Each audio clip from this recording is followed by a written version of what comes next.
Hola, yo soy México, y te contaré del padre de la patria. Miguel Hidalgo y Costilla fue un sacerdote y líder insurgente mexicano.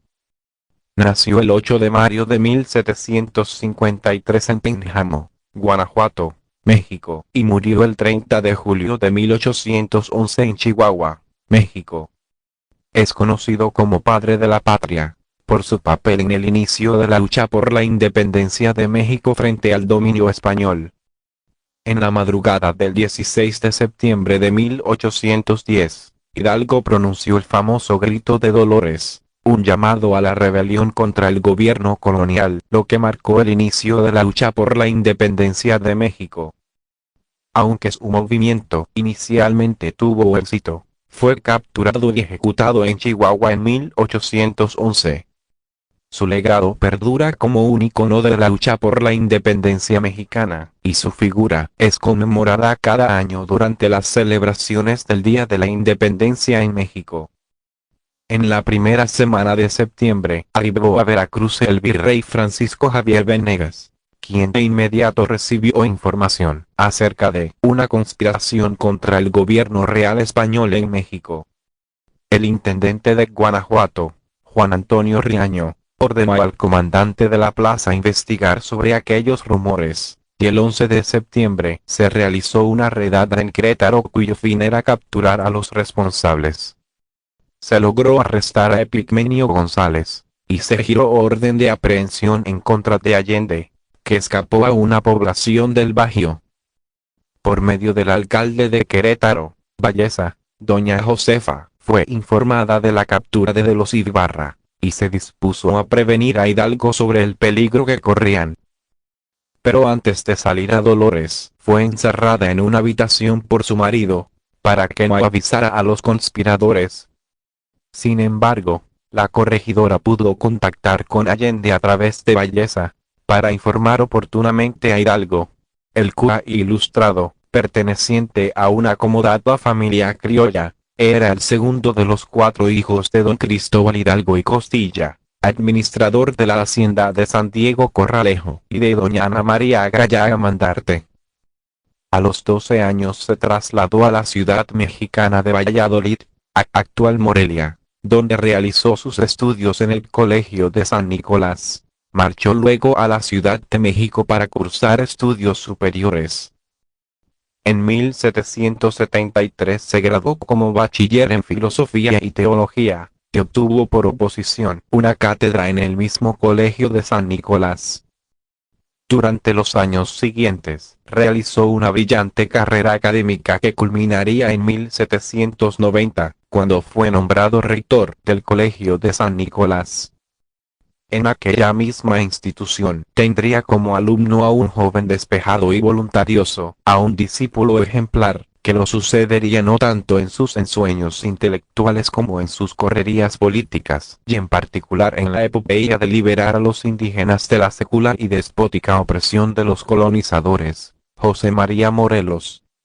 En 1778 había sido ordenado sacerdote.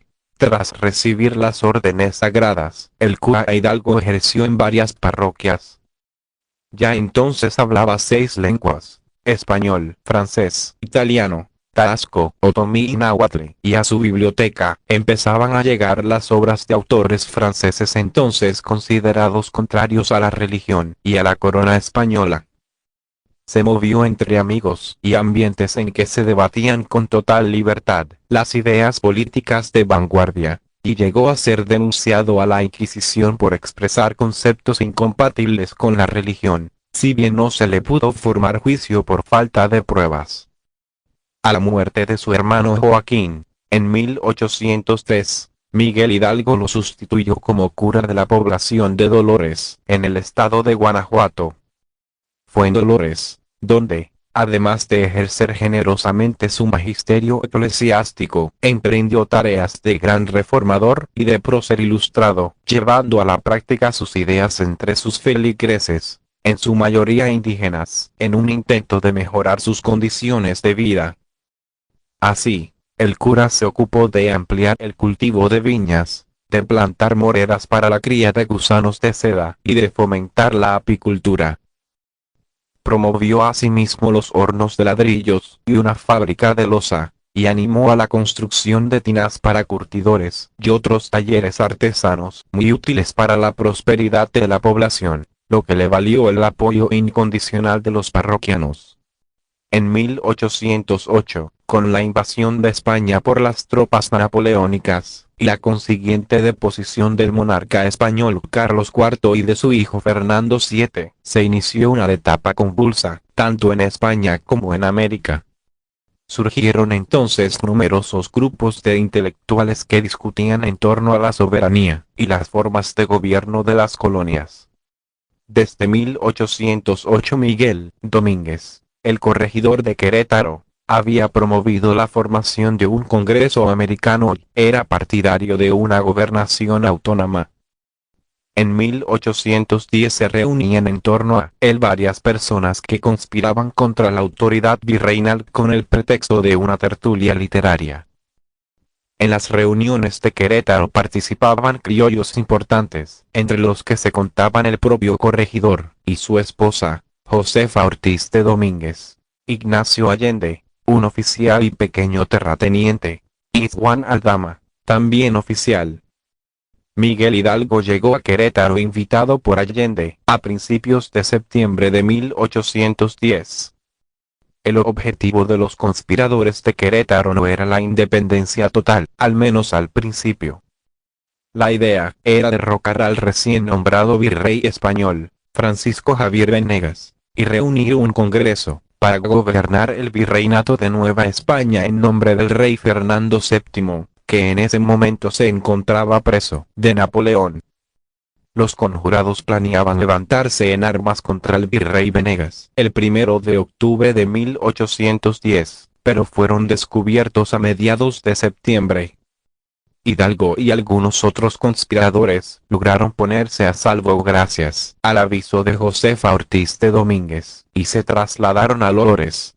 Desbaratados, pues, los planes de los conjurados, solo cabía esconderse o adelantar el levantamiento, y Miguel Hidalgo optó por lo último. La noche del 15 de septiembre, el cura pidió la ayuda de los parroquianos de Dolores, liberó a los presos políticos de la cárcel y tomó luego las armas de la guarnición local. A la mañana siguiente, convocó una misa a la que asistieron numerosos partidarios de las cercanías, y en ella hizo un llamamiento a alzarse en armas contra las autoridades coloniales. Tal proclama es conocida como el Grito de Dolores. El proceder de Hidalgo dio al movimiento un giro radical. Ya no era el golpe de mano de una élite que trataba de establecer un gobierno criollo y esperar el regreso de Fernando VII a España. Se habría convertido en la primera revuelta popular de la América española, y en ella estalló la rabia de los oprimidos.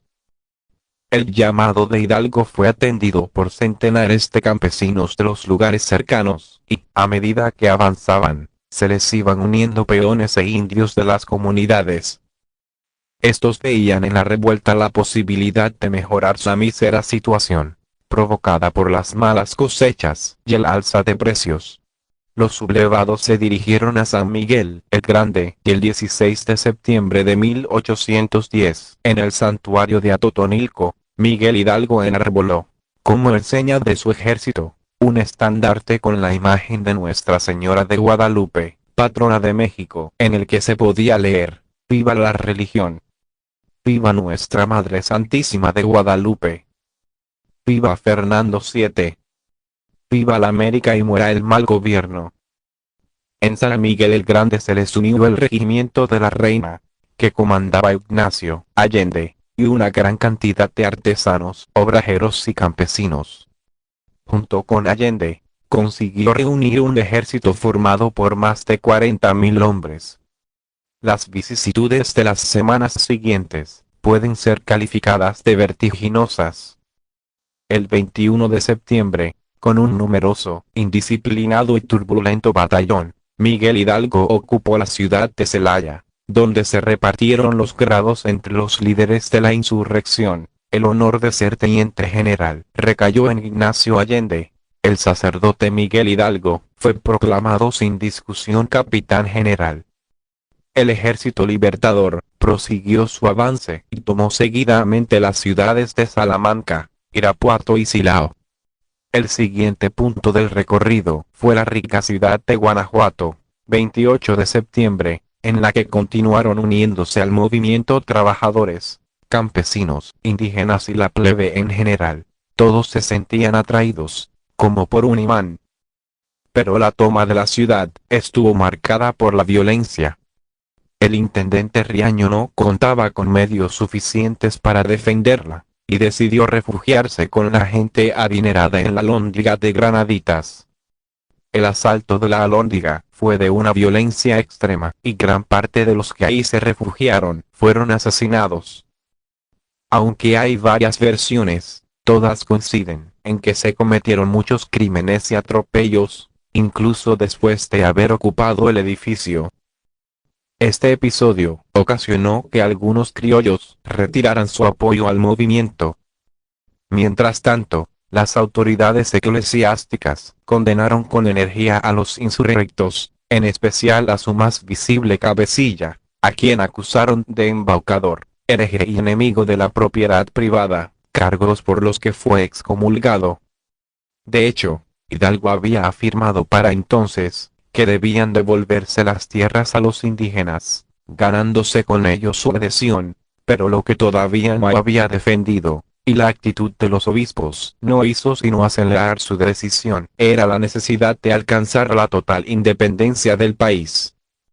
Establecer tal objetivo fue la profética respuesta que recibieron sus enemigos, y cuando 2 meses después formase en Guadalajara un gobierno provisional, su desafío llegaría hasta el punto de decretar que debía entregarse a los naturales la tierra de cultivo, así como el disfrute en exclusiva de las tierras comunales. Por otra parte, la aristocracia criolla, temerosa de perder las prebendas que le otorgaba el régimen latifundista, tampoco acogería de buen grado que aquel gobierno provisional aboliese la esclavitud y los tributos con que se grababa a indios y a mestizos, ni tampoco el ulterior decreto que amenazaba con la confiscación de los bienes de los europeos, de modo que se unió a las fuerzas del virrey y de las jerarquías eclesiásticas. Pero tal pérdida de apoyos no se reflejaría, por el momento, en los campos de batalla, en los que Hidalgo continuó cosechando victorias, hasta que, quizá por un exceso de grandeza ética, cometió un fatal error estratégico. El 17 de octubre de 1810 Hidalgo tomó Valladolid con 7.000 hombres de caballería y 240 infantes, todos ellos mal armados, y el 25 de octubre ocupó Toluca. Ese mismo mes se unió a Hidalgo, su viejo acólito y eximio sucesor, José María Morelos, que fue inmediatamente comisionado para llevar la insurrección al sur del país.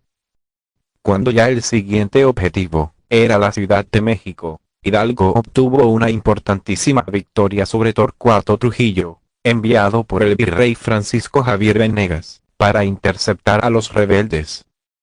El encuentro tuvo lugar en el Monte de las Cruces el 30 de octubre de 1810. Las tropas de Trujillo fueron derrotadas, y, después de la sangrienta batalla, el ejército realista huyó a la capital mexicana, posiblemente a esperar el asalto final. Piadoso en el digno ejercicio de su cargo sacerdotal, admirable por sus reformas en la industria, brillante como legislador progresista, osado en la batalla y dispuesto a prestar su brazo a la causa más noble y arriesgada de su tiempo, el cura Hidalgo fue, por desgracia, un torpe general.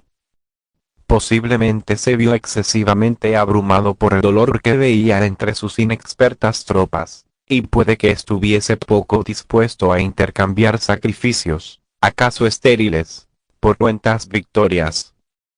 Lo cierto es que, después de la victoria del Monte de las Cruces, Ignacio Allende recomendó que se atacase la capital, pero el cura Hidalgo, desoyendo el excelente consejo compartido por los restantes jefes militares, no quiso avanzar hacia la Ciudad de México.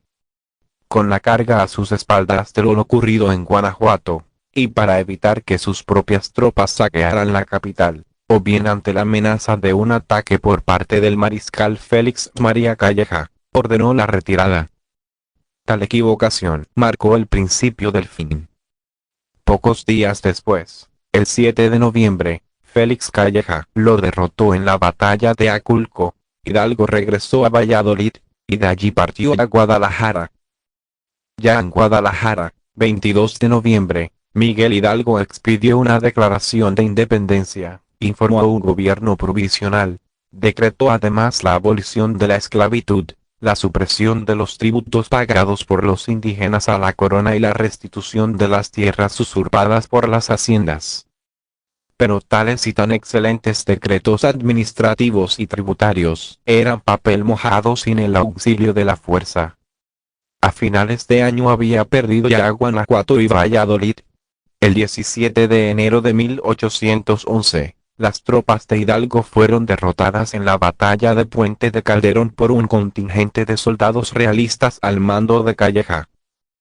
Depuesto del mando por sus compañeros de lucha, Hidalgo partió hacia Aguascalientes y Zacatecas, con la intención de llegar a Estados Unidos para buscar apoyos a su causa, pero fue traicionado por Ignacio Elizondo y capturado en las norias de Acatita de Baján el 21 de mayo de 1811.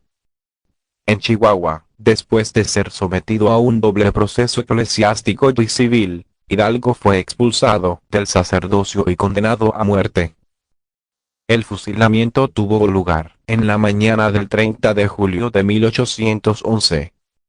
Las cabezas de Miguel Hidalgo, Ignacio Allende y otros insurgentes se exhibieron como escarmiento colocadas en jaulas en la lóndiga de Granaditas de Guanajuato. Ahí permanecieron durante varios años. No obstante, aún le quedaban energías y caudillos a la revolución, avivada aún más por el ejemplo del cura Hidalgo, cuya entereza, mantenida hasta el último momento, ganó la admiración incluso del pelotón de sus ejecutores. El gobierno virreinal estaba convencido de que con la muerte de los caudillos, fusilados en Chihuahua, acabaría el movimiento insurgente, pero no fue así. Ignacio López Rayón, lugarteniente de Hidalgo, le sucedió al frente del levantamiento y retomó la lucha desde su refugio en Saltillo, al tiempo que se iniciaban las campañas de aquel antiguo discípulo de Hidalgo, José María Morelos, a quien el cura había encargado la formación de un ejército en el sur del país. Con la ejecución de Morelos en 1815, la rebelión pareció definitivamente aplastada, pero el ideario del cura de Dolores había calado en amplias capas de la sociedad mexicana y el proceso iniciado ya no tenía marcha atrás. 6 años después, en 1821, las semillas fructificaron, al frente de su ejército trigarante, que sustentaba las 3 garantías del Plan de Iguala. Agustín de Iturbide pasó a dominar todo el país y México logró su independencia de España. Tras el establecimiento en 1823 de la República Mexicana, Miguel Hidalgo fue reconocido como padre de la patria. El estado de Hidalgo lleva su nombre, y la ciudad de Dolores pasó a llamarse Dolores Hidalgo en su honor. El 16 de septiembre, día en que proclamó el alzamiento, se celebra en México el Día de la Independencia.